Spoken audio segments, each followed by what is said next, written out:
Hello everybody, welcome back to Art to Heart. 皆さんこんにちは。大家好，歡迎嚟到我嘅 channel.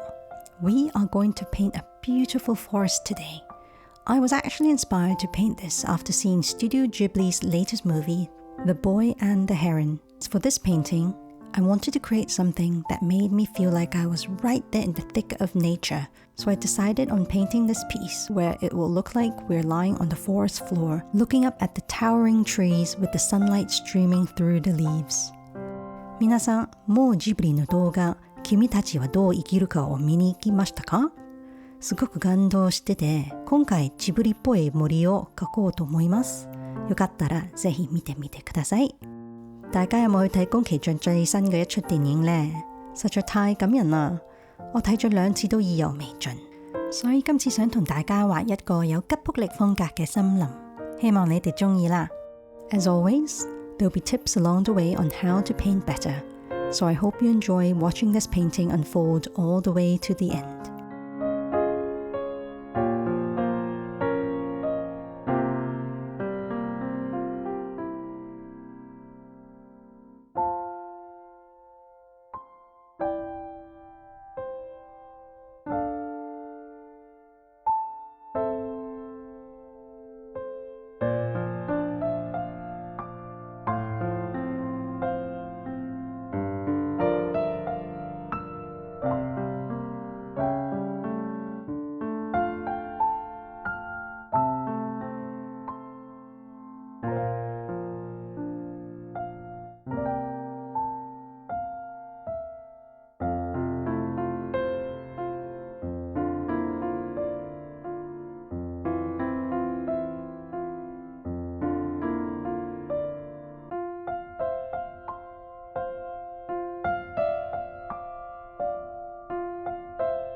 Thank you so much for joining me in this video. If you enjoyed it, please give a thumbs up for me. It really means a lot. 皆さん、最後まで見てくれてありがとうございました。では、また次のビデオでお會いましょう。好啦，我哋今日嘅短片就嚟到呢度啦。走之前，希望你可以多多支持，俾個 like。係咁，我哋下個短片再見，拜拜。